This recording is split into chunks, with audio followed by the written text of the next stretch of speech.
सभी विद्यार्थियों का मेरे इस मैथ मित्रा नामक यूट्यूब चैनल पर हार्दिक स्वागत एवं अभिनंदन है।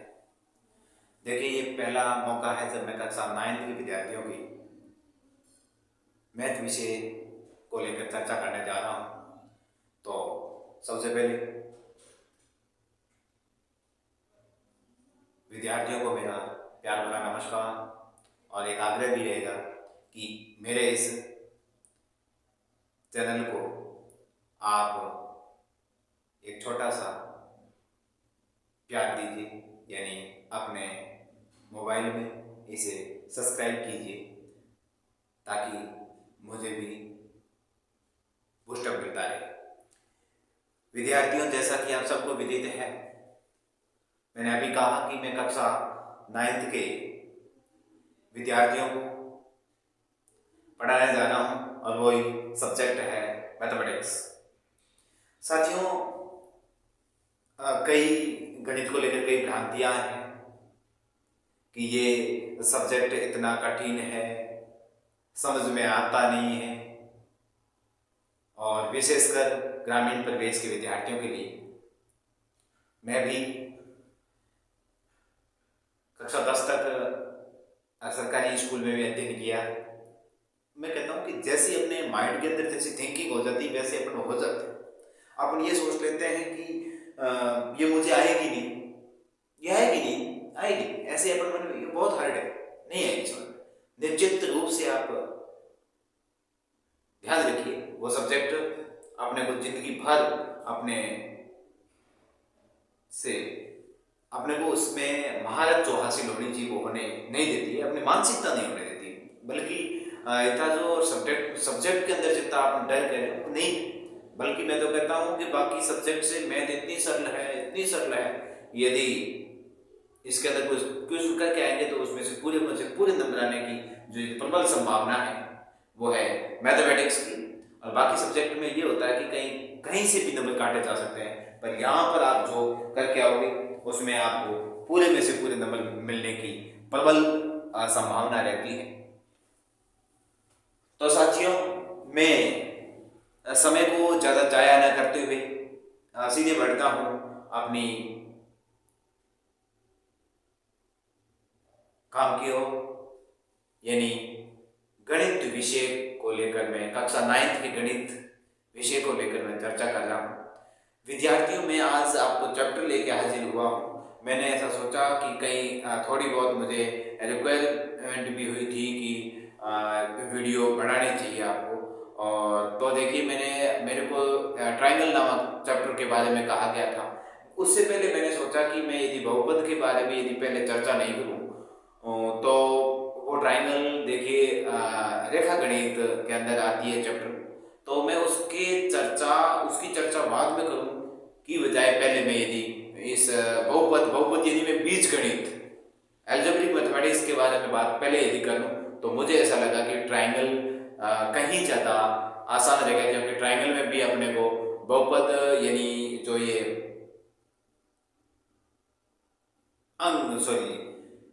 बीज गणित के कई टर्म्स उस चैप्टर में मिलेंगे। तो इसीलिए मैंने ये सोचा कि मैं सबसे पहले बहुपद को लेकर चर्चा करूं, उसके बाद में मैं ट्रायंगल के चैप्टर पर जाऊं। अवश्य पढ़ाऊंगा, आप निश्चित रहिए। जब तक मेरे से जितना बन पड़ेगा, जब तक आपके एग्जाम आएंगे तब तक मैं सिलेबस काफ़ी कुछ करवाने की कोशिश करूंगा। तो देखिए विद्यार्थी, सीधे बढ़ते हैं अपने काम की ओर। काम है अपना आज की गणित विषय पर चर्चा करनी है। तो गणित विषय में आज मैंने अभी आपको कहा जो चैप्टर का नाम है उसका नाम है बहुपद, जैसे पॉलीमर कहते हैं। क्या कहते हैं? पॉलीमर। देखिए विद्यार्थियों, बहुपद, सबसे पहले तो मैं इस चैप्टर के इस जो नाम है इस नाम को भी स्पष्ट करके आपको बताना चाहूंगा कि ये नाम बहुपद है तो इसका अर्थ क्या है, इस चैप्टर के अंदर क्या क्या चीजें अपने को देखने को मिलेगी। विद्यार्थियों, अलग अलग देखिए, आराम से दिखाई दे रहा है आपको। ये चैप्टर जब देखोगे तो इस नाम को जब देखोगे तो आराम से पता चलता है कि इन दोनों इस शब्द का अर्थ क्या होगा। बहु का मतलब, विद्यार्थियों बहु का मतलब होता है यानी ये क्या है, वचन है। हिंदी के अंदर दो वचन होते हैं, एक तो एक वचन और एक बहुवचन होता है। संस्कृत के अंदर तीन वचन चलते हैं, एक वचन, द्विवचन और बहुवचन। तो अपन देखिए बहु का मतलब होता है वह है पद, पद मतलब क्या होता है, टर्म। पद का मतलब क्या होता है, ट्रम, ट्रम। यानी देखिए कोई मैंने कह दिया x + y, इसके अंदर क्या है, दो पद है, तो देखिए इसे कहते हैं अपन पद कहते हैं। तो देखिए साथियों, पद का मतलब आप समझ गए होंगे। बहु का मतलब ज्यादा, बहु का मतलब ज्यादा क्या, एक से ज्यादा, एक से, किससे ज्यादा, एक से ज्यादा होंगे तो उसे अपन क्या कहेंगे, बहुपद। यानी अपन इस चैप्टर के अंदर ऐसे समीकरणों की बात करेंगे, उस समीकरण के अंदर कम से कम एक से ज्यादा, यानी कम से कम आपको दो पद मिलेंगे, उसे अपन कहेंगे बहुपद कहेंगे। अब देखिए बहुपद में देखिए सबसे पहले चैप्टर के नाम के बारे में चर्चा कर रहा हूं, उसके बाद में आपको चर भी बताऊंगा, अचर भी बताऊंगा, गुणांक भी बताऊंगा, ये क्या चीजें होती है, पूरी चर्चा करने के बाद में एक्सरसाइज के ऊपर बढ़ूंगा। साथियों बहुत सिंपल है, बहुत सिंपल एक्सरसाइज है, और मैं तो कहता हूं मैथ पूरी भी बहुत सिंपल है। ये एक्सरसाइज मैथ की सबसे सिंपल एक्सरसाइज में से ये एक्सरसाइज है। यानी ये जो चैप्टर है, ये जो इकाई है, ये मैथ की 9th के मैथ की सबसे सिंपल, यानी सबसे सरल एक्सरसाइज, सबसे सरल यूनिट, सबसे सरल इकाई में से ये है।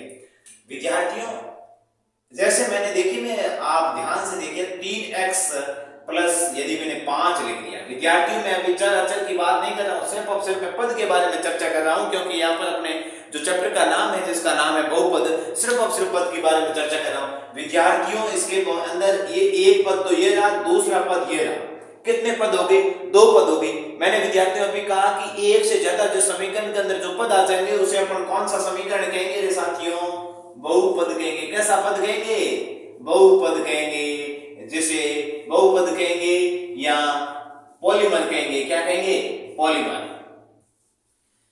अब देखिए पॉलीमर आपको ध्यान नहीं रखना है, बहुपद है, हिंदी मीडियम के जो विद्यार्थी हैं उनके लिए खूब है। अब देखिए मैं आशा करता हूं आपको इस चैप्टर के जो इस नाम है, इसका इकाई का नाम है, उसके बारे में आप अच्छी तरीके से जान चुके होंगे कि बहुपद चैप्टर का अर्थ क्या है, इसके अंदर क्या है। इसके अंदर ये है साथियों कि ऐसा समीकरण होगा, उस समीकरण के अंदर आपको टर्म मिलेगी, पद मिलेंगे, वो पद हमेशा एक से ज्यादा होंगे।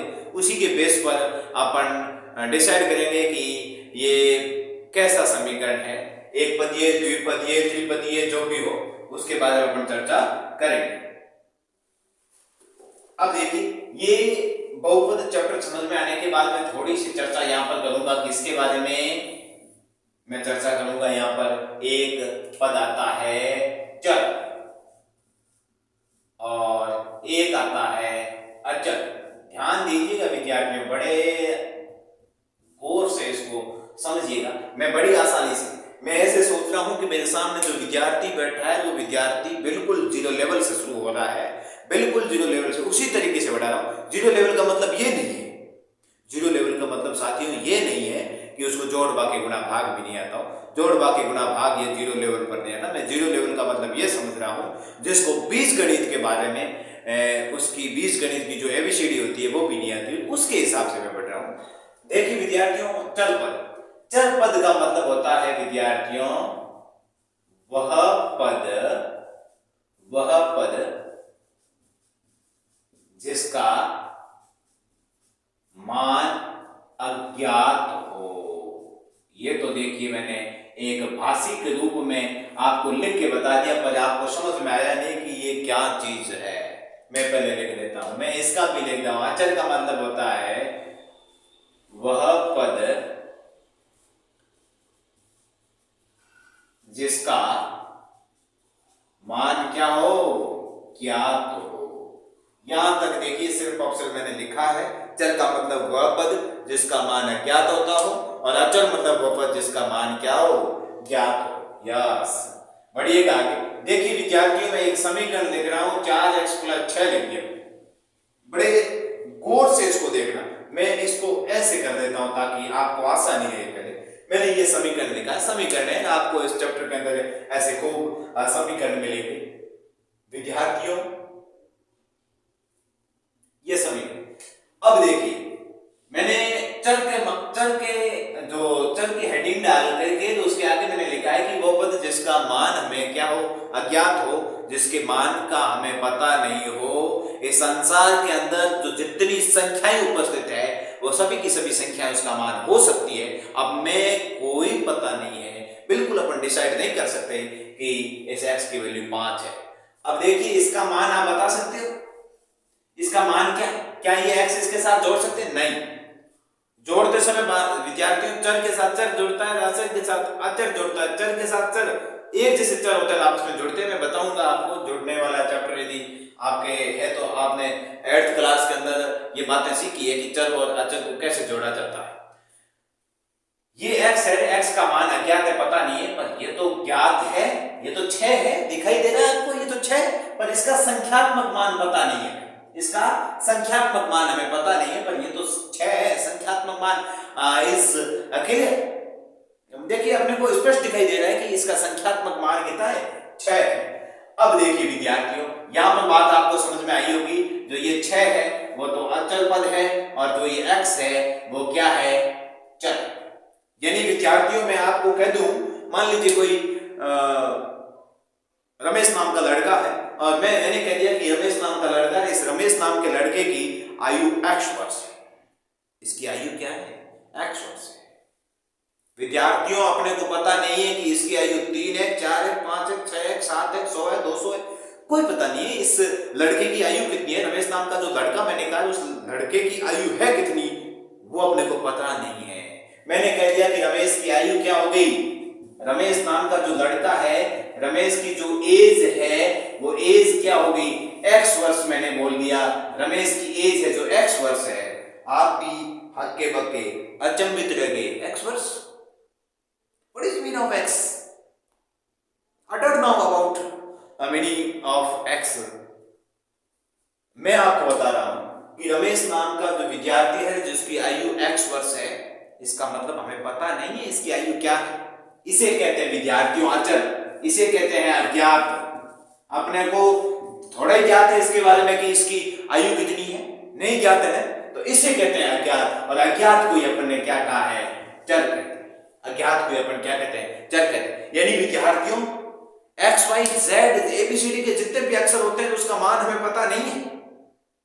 मैंने यहां पर कह दिया रमेश की एज है जो x वर्ष है, तो 10 भी हो सकती है, 20 भी, 40 भी, 21, 22, 23, कुछ भी हो सकती है, हमें पता नहीं है। स्पष्ट रूप से अपने कहा कि ये अज्ञात है, सिर्फ दर्शाया गया कि इसकी आयु x वर्ष है, x का मान कुछ भी हो सकता है, नहीं ज्ञात है हमें। तो देखिए अज्ञात है, अज्ञात को अपन क्या कहते हैं, चर कहते हैं। दूसरी बात मैंने आपको कह दिया, एक रवीना नाम की लड़की है, क्या नाम है उसका, रवीना नाम की, और मैंने कह दिया रवीना की जो एज है वो 5 वर्ष है। कितनी वर्ष है रे, 5 वर्ष है।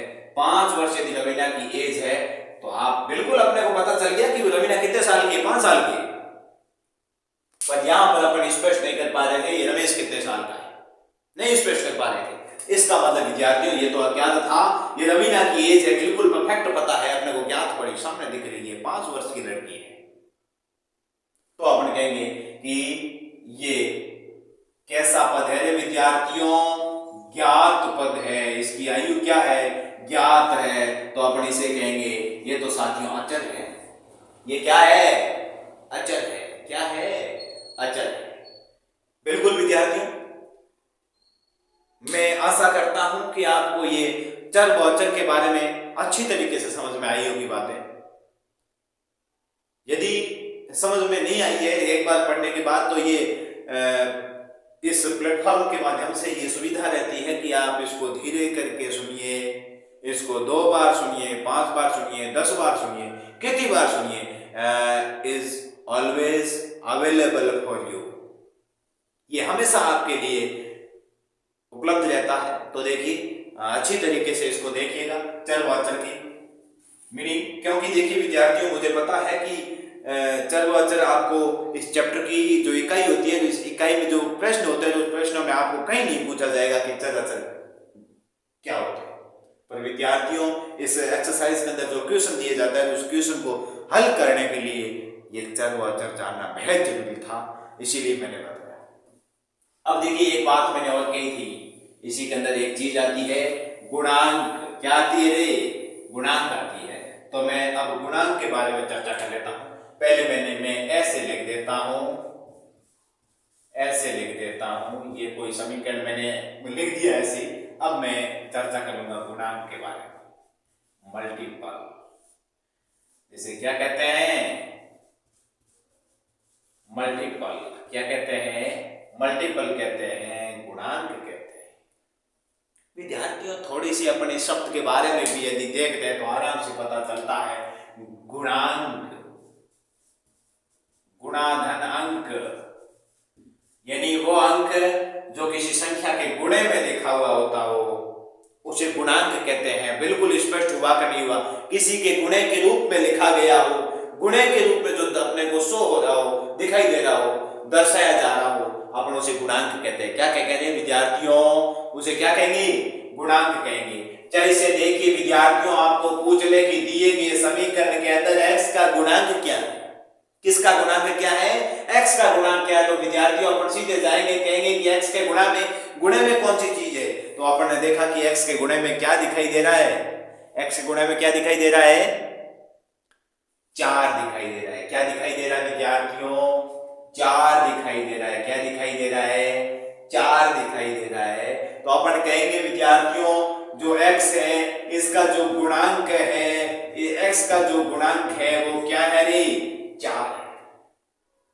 दूसरी बात आपको यही बात पूछ ले कि जो आपको इस समीकरण के अंदर जो y जो चर पद दिखाई दे रहा है, जो इस y का गुणांक क्या है, यानी y के जो गुणे में लिखा गया अंक क्या है, तो अपन कहेंगे कि y का जो गुणांक है वो 6 है। क्या है साथियों, 6। क्या है, 6। अच्छी तरीके से बातें समझ में आई होगी आप। देखिए विद्यार्थियों, मैं एक बार फिर आपको स्पष्ट करना चाहूंगा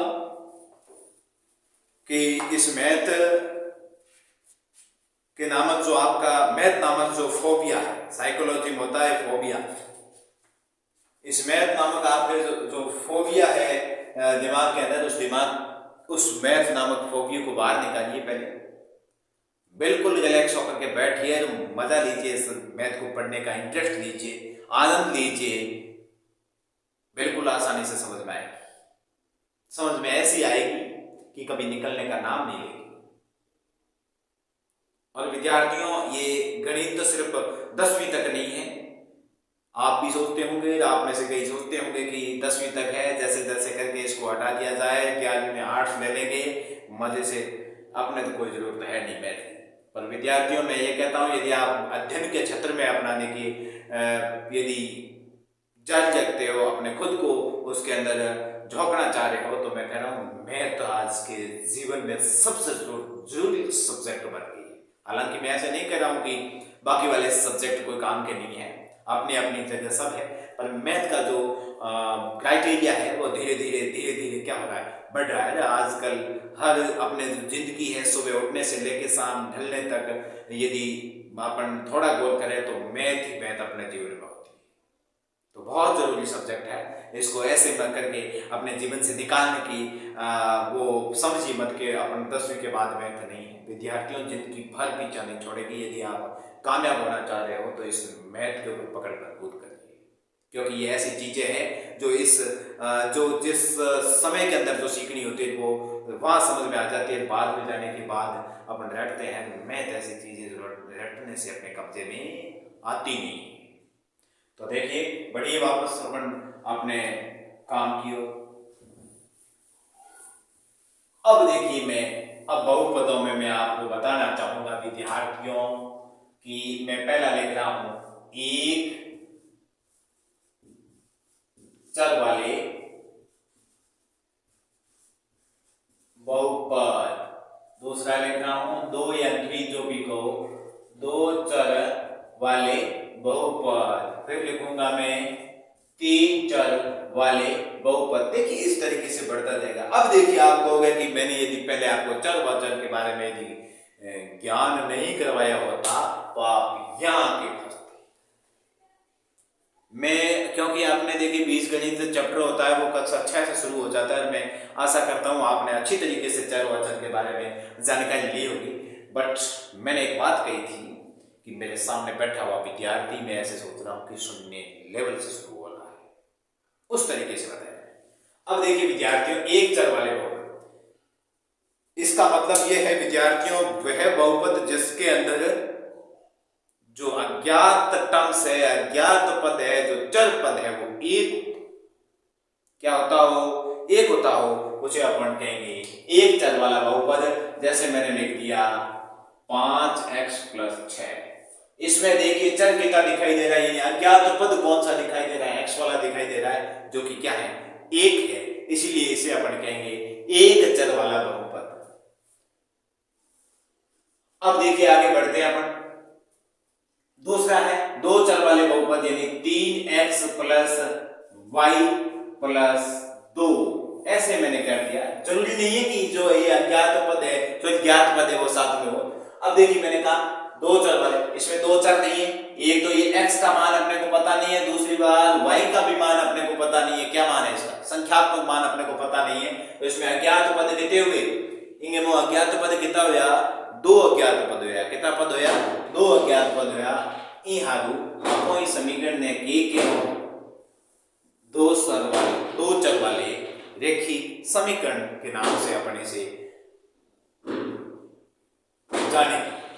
अब देखिए तीसरा अपना है तीन चर वाले, तो देखिए मैंने x y + z कर लिया, तो क्या आपको इसमें तीन अज्ञात पद दिखाई नहीं दे रहे, क्या तीन अज्ञात पद दिखाई दे रहे, तो इसीलिए अपन कहेंगे इस ये बहुपद है जो ये कैसा है, तीन चरों वाला रेखिक बहुपद है। यस, तीन चरों वाला रेखिक बहुपद है। कैसा बहुपद है, तीन चरों वाला रेखिक बहुपद है।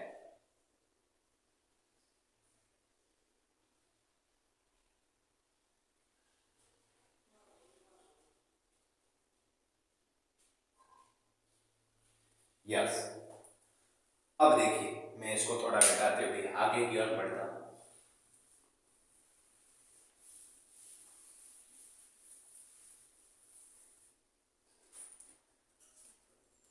हाँ, अब देखिए इसके अंदर मैं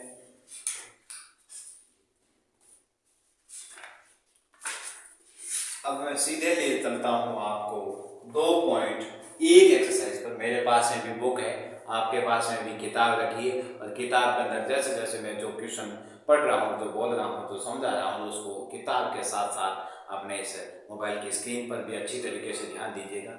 मैंने कहा एक्सरसाइज में कक्षा 9 की एक्सरसाइज 2.1 की तरफ बढ़ा हूँ, और उसका पहला क्वेश्चन मैं देखने जा रहा हूँ। और पहला क्वेश्चन आपको दिया गया है कि निम्नलिखित व्यंजकों में कौन कौन से एक चर में बहुपद है और कौन कौन से नहीं, कारण के साथ उत्तर दीजिए। ये कह रहा है कि बहुपद तो नीचे दिए गए हैं, कौन कौन से बहुपद है जो एक चर में बहुपद में, पूरे के पूरे बहुपद यहां लिख रहा हूं पहले, फिर आपको अच्छी तरीके से बताऊंगा। ये पहले का पहला दिया गया आपको 4x² -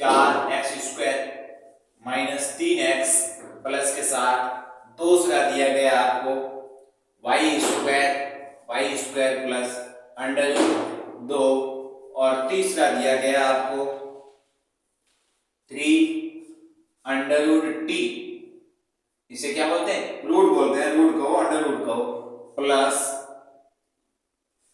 t√2, तीसरा। और चौथा आपको दिया गया है, चौथा क्या दिया गया है, y + 2y/y, और पांचवा आपको दिया गया है x⁻10 plus y⁻3 plus t⁻50।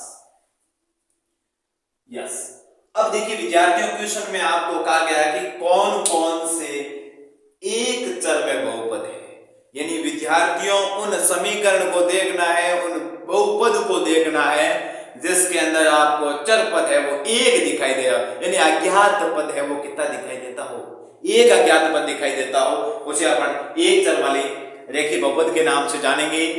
विद्यार्थियों आपको जो स्क्रीन पर दिखाई दे रहे हैं, लिखे हुए हैं, आप अच्छी तरीके से देखिए उनको, एक चर वाले बहुपद कौन से। और विद्यार्थियों मैं ये कहता हूं, ये बात देख के घबरा मत जाना, जैसे मैंने कह दिया कि x⁻2 plus x⁻5 plus x+6 लिख दिया, आपको कहेंगे कि इसमें कितने बहुपद, कितने चर है, कितने चर पद है? तो आप कहोगे एक चर पद, दो चर पद, तीन चर पद। नहीं विद्यार्थियों, ये बात गलत है। ये चर पद अलग अलग नहीं है, हालांकि इनकी घातें अलग अलग है, परंतु चर पद तो एक ही है विद्यार्थियों। यदि x का मान मैं कह दूं एक है तो इस सभी के सभी x का मान एक होगा कि नहीं होगा? अलग कैसे हो जाएगा? इसका मतलब हो गया आपको जो घातें हैं उसके अनुसार डिसाइड नहीं करना है, आपको तो यही देखना है कि जो ये दिखाई अज्ञात पद दिखाई दे रहा है वो अज्ञात पद कितने हैं। इसके अंदर एक ही x ही दिखाई दे रहा है ना, इसका मतलब ये कैसा है? एक चर में बहुपद है। कैसा है? एक चर में बहुपद है। इसी तरीके से पढ़ने के लिए विद्यार्थियों में पहला क्वेश्चन देख रहा हूं। पहले क्वेश्चन में सिर्फ और सिर्फ आपको x ही अज्ञात दिखाई दे रहा है। पहले के अंदर क्या दिखाई दे रहा है? x है अज्ञात। क्या है? x है अज्ञात। सिर्फ एक ही दिखाई दे रहा है अज्ञात पद। इसका मतलब x का मान ज्ञात हो जाए, पूरे समीकरण का मान पर ज्ञात हो सकता है? बिल्कुल। इसका मतलब ये एक चर में बहुपद है। अब देखिए मैं दूसरे की ओर बढ़ा तो दूसरे में भी अज्ञात क्या है? y है। घात इसकी अलग बात है, कितनी भी हो सकती है। अब देखिए दूसरे में भी अज्ञात क्या है? y है। क्या है? y। अज्ञात का मतलब साथियों चर। कैसा? चर। अब देखिए और आगे बढ़िए, मेरे को दो समीकरण पहले मैंने देखे, पहले दोनों के दोनों कैसे आए? एक चर में बहुपद है। कैसे बहुपद है? एक चर के अंदर बहुपद है। एक चर में बहुपद है। कैसे बहुपद है? एक चर के अंदर बहुपद है। विद्यार्थियों आगे में बढ़ा, एक बात यहां पर आपको स्पष्ट करना चाहूंगा कि आप अच्छी तरीके से इसको देखिएगा कि कोई भी चर पद हो, उस चर पद की घात पूर्ण होनी चाहिए। कैसी संख्या होनी चाहिए? पूर्ण संख्या होनी चाहिए। घात कैसी होनी चाहिए? पूर्ण संख्या होनी चाहिए। मैं आपको यहाँ पर क्लियर कर रहा हूं। अब देखिए आप कहोगे कि यहाँ पर y है।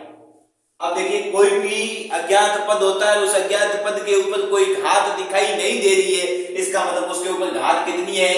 एक है।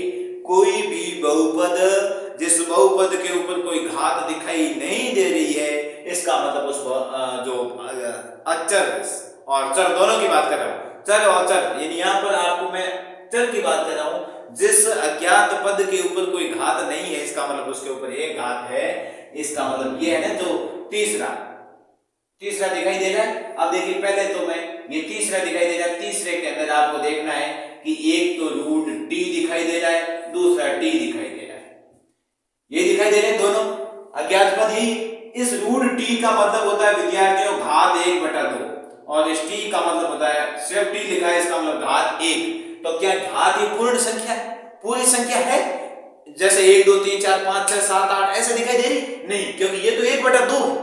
ये घात पूरी नहीं है, आधी घात है। आधी घात मतलब पूर्ण का मतलब पूरी 2 3 4 5 6 ऐसी संख्याएं होती है, पर ये पूर्ण नहीं है, ये तो आधी घात है। इसका मतलब इस बहुपद को अपन एक चर में बहुपदे नहीं कहेंगे। क्या कहेंगे? इसे एक चर में बहुपदे नहीं कहेंगे। इसका मतलब इसको छोड़ दिया, ये एक चर में नहीं है। अब देखिए किस में है वो बाद में देखेंगे अपन। अब देखिए यहाँ है।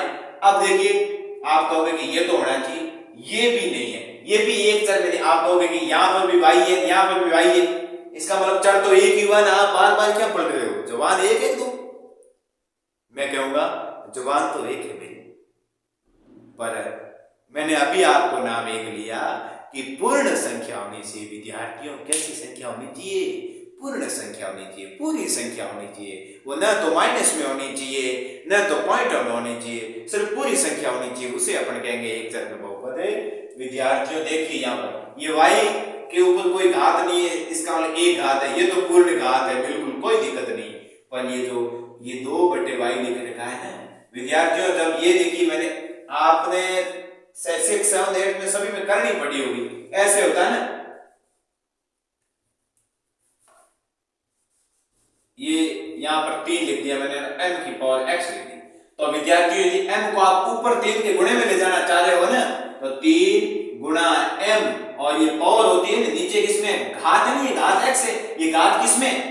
प्लस में। तो ऊपर जाके घात किसमें चेंज हो जाएगी? माइनस में चेंज हो जाएगी। तो विद्यार्थियों क्या ये चेंज नहीं होगा? y की पावर 1 प्लस 2 बटे y की पावर कितनी हो जाएगी? सॉरी ऊपर चला जाएगा, ऊपर चला जाएगा तो गुणा y की पावर -1। कुछ नहीं है, इसका मतलब 1 है, ऊपर जाएगा -1 हो जाएगी। क्या ये पूर्ण घात है? का ये घात पूर्ण है? मैंने कहा पूर्ण घात का मतलब होता है प्लस की सभी की संख्या जो पूरी हो, पॉइंटों में नहीं हो, माइनस की संख्या नहीं हो। पॉइंटों वाली और माइनस वाली संख्या पूर्ण संख्या नहीं मानी जाती है। तो देखिए विद्यार्थी, समझ में आई कि नहीं? इसका मतलब एक चर में बहुपद कौन कौन से हैं?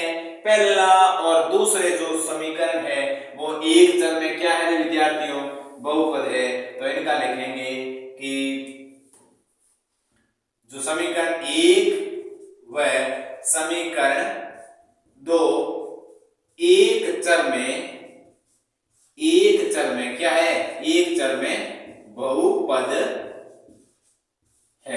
आपको लिखना है चाहिए, पर मैंने अच्छी तरीके से आपको बताया कि ये एक चर में बहुपद है क्यों। अब देखिए इन दोनों की बातें अपन बाद में करेंगे, इसकी और तीसरे और चौथे की आप कहोगे कि क्यों, मैं बता रहा हूं। अब सीधा चलता हूं मैं पांचवें पर। किस पर चलता हूं? पांचवें पर चलता हूं। पांचवें में आप देखिएगा कितने चर दिखाई दे रहे हैं, कितने चर दिखाई दे रहे हैं। पांचवा क्वेश्चन विद्यार्थियों, पांचवें क्वेश्चन के अंदर अपन अच्छी तरीके से देखें तो अपने को कितने चर दिखाई दे रहे हैं? कितने चर दिखाई दे रहे हैं? ये एक x है, देखो ये एक y है। अलग अलग हुए नहीं हुए? ये x का मान अलग हो सकता है, y का मान अलग हो सकता है। दो चर हो गए, ये तीसरा चर हो गया। पहला, दूसरा, तीसरा। घात कोई भी दिक्कत नहीं है अपने को, पर चर होते हैं उनका मान अलग अलग होना चाहिए। तो देखिए अलग अलग है कि नहीं है? ये चर और ये भी चर, तीनों है चर नहीं। तो अपन इस पांचवें को अपन कहेंगे ये पांचवा है वो तीन चरों में क्या है? बहुपद है। तीन चरों में क्या है? बहुपद है। तीन चरों में बहुपद है, उसे अपन कहेंगे त्रिचरीय बहुपद समीकरण, जो कि एक चर में नहीं है। अब देखिए बचे हुए ये बात विद्यार्थियों, तीसरा और चौथा, मैं तीसरा व चौथा। अब देखिए तीसरा व चौथा, इसमें देखिए मैंने अभी आपको बताया कि तीसरे के अंदर मैं फिर बता देता हूं, तीसरा जो दे रखा है उसमें घात पूर्ण क्यों नहीं है? 3 गुणा, अब देखिए रूट टी प्लस टी की घात 1 कुछ नहीं है, इसका मतलब घात 1 2। अब देखिए रूट से बाहर आती है तो इसकी घात 1 बटा हो जाती है। 1 बटा क्या हो जाती है? 2 हो जाती है। रूट का मतलब भी 1 बटा 2 होता है। रूट हटाओ, घात 1 बटा 2 लगाओ, घात 1 बटा 2 हटाओ, रूट लगाओ और प्लस टी की पावर 1 और अंडर रूट 2। अब देखिए यहाँ घात क्या आ रही है? पूर्ण संख्या आ रही है क्या? नहीं आ रही है पूर्ण संख्या। इसका मतलब ये बहुपद नहीं है। ये क्या है? बहुपद नहीं। मैं अब देखिए बहुपद की मैंने बातें बताई, वह समीकरण जिसके अंदर एक तो घात पॉइंटों में नहीं आती हो, यानी पूर्ण संख्या होती हो, आधी अधूरी नहीं होती हो, आधी पौनी सवाई ऐसी नहीं होती हो। दूसरी बात है उसकी घात माइनस की नहीं हो। अब देखिए तीसरा तो क्लियर हो गया होगा आपने। चौथा मैं बताता हूँ क्यों नहीं है। चौथा है y प्लस 2/y। अब देखिए इसका तो मतलब कोई दिक्कत नहीं है, तो कोई घात नहीं है, इसका मतलब एक है वो तो प्लस में है, परंतु ये नीचे वाली संख्या ऊपर जाएगी तो इसकी घात क्या हो जाएगी? y प्लस 2 इंटू y की पावर -1। ये -1 आ रहा है, इसका मतलब ये भी बहुपद नहीं है। अब देखिए 3 व 4 में चर पद की घात पूर्ण संख्या नहीं है, अतः यह बहुपद नहीं है। क्या है? ये बहुपद नहीं है। इसकी घात जो पूर्ण संख्या में नहीं है, इसका मतलब ये बहुपद नहीं है। समझे कि नहीं समझे? बात समझ में आई होगी आपको कि ये बहुपद नहीं है। अब देखिए विद्यार्थियों, ये बहुपद नहीं है। अब देखो मिटा रहा हूं। पहला जो क्वेश्चन है आपको 2.1 का, वो आप मैंने क्लियर किया है, आपको अच्छी तरीके से समझ में आया होगा। नहीं समझ में आया तो इसको रोक करके दोबारा प्ले कीजिए, आपको अच्छी तरीके से समझ में आएगा। अब देखिए 2.1 का पहला प्रश्न मैंने क्लियर किया है। आप बुक आपके पास में है, इस बुक को खोलते हुए दूसरे प्रश्न की ओर बढ़िए। आपको दूसरा प्रश्न दिया गया है कि मैं पूरे के पूरे दूसरे के जो जितने भी है वो पहले लिख लेता हूं। इसके जो दूसरे के अंदर कितने प्रश्न दिए गए वो लिख रहा हूं पहले। दूसरे में दिया गया कि प्रत्येक, पहले पूछा गया कि निम्नलिखित में से प्रत्येक में x² का गुणांक लिखिए। अब देखिए ये बातें यदि मैं दूसरा क्वेश्चन, कैसा क्वेश्चन, दूसरा क्वेश्चन, और दूसरे का पहला आपको दिखाई दे रहा है 2 plus x square plus x, और दूसरा दिखाई दे रहा है आपको 2 minus x square plus x cube, और इसी का तीसरा दिखाई दे रहा है आपको, तीसरा दिखाई दे रहा है pi by two into x square plus x, और यहां पर मैं चौथा भी लिख देता हूं, चौथा दिखाई दे रहा है, चौथा थोड़ा नीचे लिख देता हूं। अब देखिए ये चौथा है, चौथा दिखाई दे रहा है आपको √2 इंटू एक्स माइनस 1, ये दिखाई। विद्यार्थियों आपको यहाँ पर ये ध्यान रखना है, आपको पूछा गया है, क्या पूछा गया है कि एक्स स्क्वायर के गुणांक वाले टर्म्स लिखिए। मैंने गुणांक शब्द ये मैंने आपको मल्टीपल कहते हैं, जिसको मैंने आपको अच्छी तरीके से पहले बताया था। गुणांक का मतलब क्या होता है, गुणांक का मतलब होता है विद्यार्थियों जिसका पूछा गया है, उसके गुणे में जो अंक है, जिसका पूछा गया है, जिसके गुणे में पूछा गया है, उसके गुणे में जो अंक है उसे गुणांक कहते हैं। जैसे मैंने कह दिया 3x plus 3y plus z square, मैं ऐसे कह दूं, मैं कह दूं कि x के गुणांक वाले टर्म्स देखिए, तो x के गुणांक में गुणे में क्या है 3 है, तो x के गुणांक वाले 3 है। मैं कह रहा हूं y के गुणांक वाले टर्म्स क्या है 3 है, तो ये 3 हो जाएगी। मैं कह रहा हूं z स्क्वायर के गुणांक वाले टर्म्स, इसके पहले कुछ भी नहीं लिखा हुआ है, इसका मतलब उसके गुणे में क्या है 1 है, क्या है 1 है, तो z के गुणांक वाले टर्म्स क्या हो जाएगी 1 हो जाएगी। इसी तरीके से मैं आपको बताने की कोशिश कर रहा हूं कि x आपको पूछा गया है कि x स्क्वायर के गुणांक वाले टर्म्स लिखिए। अब देखिए विद्यार्थियों, इस पहले दूसरे का जो पहला है उसमें x स्क्वायर का गुणांक, किसका, जो पहले का है उसमें x स्क्वायर का गुणांक क्या है साथियों, ये x स्क्वायर, पहले तो x स्क्वायर की टर्म्स देखो, सबसे पहले जिसका पूछा गया है उसके पास पहुंचो, पहले एक्स स्क्वायर का पूछा गया तो एक्स स्क्वायर के पास पहुंचो। मैं एक्स स्क्वायर के पास पहुंचा तो यहां आया, यहां कुछ भी नहीं, कुछ भी है ही नहीं भाई, क्या लिखे। तो मैंने अभी आपको क्लियर कहा था कि जिस के गुणांक में पूछा गया कुछ और उसके आगे संख्या अपने को कुछ भी दिखाई दे रही है, इसका मतलब उसके गुणे में क्या है 1 है, क्या है 1 है, इसका मतलब एक्स स्क्वायर का गुणांक क्या हो गया 1 हो गया।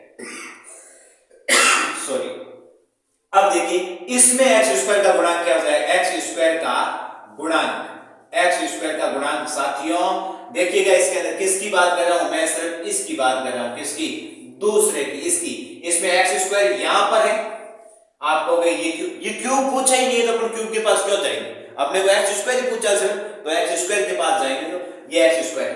अब देखिए बात ध्यान रखनी है, यहां पर आया तो अपने आगे चिन्ह क्या था प्लस था, तो प्लस का 1 आया गया, क्योंकि प्लस का एक के आगे प्लस लिखने की जरूरत नहीं होती। कुछ चिन्ह, जिस संख्या के आगे कोई चिन्ह नहीं लिखा हुआ होता है, इसका मतलब वो संख्या ऑलरेडी किसकी है, प्लस की है, और जिस संख्या के आगे चिन्ह कुछ है लिखा हुआ तो वो संख्या उसी चिन्ह की है। इसका मतलब इसके आगे क्या है, माइनस लगा हुआ है पर संख्या कुछ नहीं है।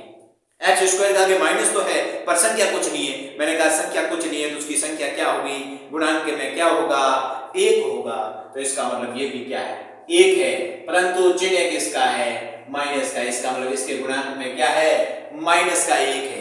कैसा 1 है, माइनस का 1 है। आपको कहेंगे क्यों, यहां पर तो प्लस का 1 है, यहां माइनस का 1, मर्जी चलती है क्या आपकी, नहीं मर्जी नहीं चलती मेरी, यहां पर माइनस लगा हुआ है, यहां पर प्लस लगा हुआ है, यहां प्लस था इसलिए प्लस का 1, यहां माइनस है इसलिए माइनस का 1। संख्या का चिन्ह होता है वो हमेशा बाई साइड वाला, कौन सा बाई साइड वाला। अब देखो इसके बाई साइड में क्या है माइनस है, तो उसका चिन्ह वो होगा।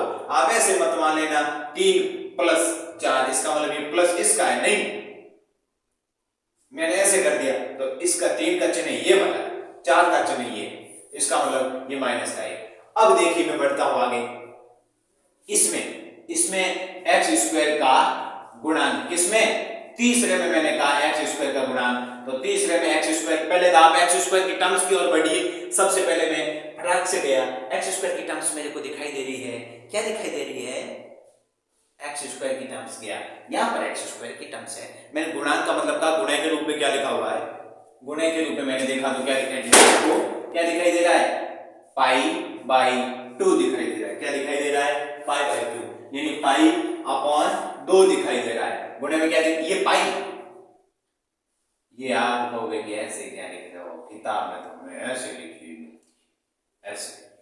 ये pi by two, pi by two मतलब पाई बटे दो, पाई बटे दो क्या है, पाई बटे दो, ये पाई बटे दो एक्स स्क्वायर का गुणांक। अब मैं सीधा सा फटाक से यहां आया, मैं एक्स स्क्वायर का गुणांक, किसका, एक्स स्क्वायर का गुणांक, पहले मैंने फटाक से सीधा गया एक्स स्क्वायर दिखाई दे, परंतु मैंने जब आंखें खोली, आंखें खोल के देखा कि यहाँ तो एक्स स्क्वायर की टर्म्स ही नहीं है, पूछ रहा है एक्स स्क्वायर का गुणांक, इसका मतलब एक्स स्क्वायर की टर्म्स नहीं है, तो मैं ऐसे करके लिख सकता हूं, किसी संख्या को जीरो से जब गुणा किया जाता है तो वो टर्म्स ऑलरेडी क्या होती है, जीरो होती है, तो इसका मतलब मैं ऐसे करके लिख दूं, एक्स स्क्वायर का गुणांक मैं जीरो लिख दूं, कुछ है ही नहीं है, एक्स स्क्वायर की टर्म्स ही नहीं है, तो टर्म उसका गुणांक भी जीरो है, तो मैंने ये जीरो करके लिख दिया। यानी मैं ये लग रहा आपको फंसना नहीं है इसमें, मैं कह दूं कोई टर्म्स आप जिसकी गुणांक पूछा गया वो टर्म्स है ही नहीं, इसका मतलब उसका गुणांक क्या है, जीरो, और जीरो क्या है, जीरो है, जो टर्म्स भी नहीं दिखाई दे रही है उसकी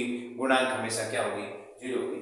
तो साथियों मैं ऐसा लग रहा है कि 40 मिनट से ऊपर वीडियो जा रहा है, तो आपके कलांश भी इतने होंगे, ज़्यादा वीडियो लंबा बनता है तो थोड़ा क्या हो जाता है, बोरिंग सी भी हो जाती है, क्योंकि पहली बार जो भी पढ़े हैं गणित में आप लोगों को क्या लगती है, बोरिंग होने लगती है, पर इंटरेस्ट लीजिए सब्जेक्ट के अंदर, बहुत मजा आएगा, बिल्कुल आनंद आएगा, आनंद की अनुभूति होगी इस सब्जेक्ट को पढ़ने में, बहुत मजा आएगा, बहुत, मुझे तो बहुत आनंद आता है इस सब्जेक्ट को पढ़ता हूँ। तो देखिए इसका आनंद लीजिए और बहुत मजा आएगा।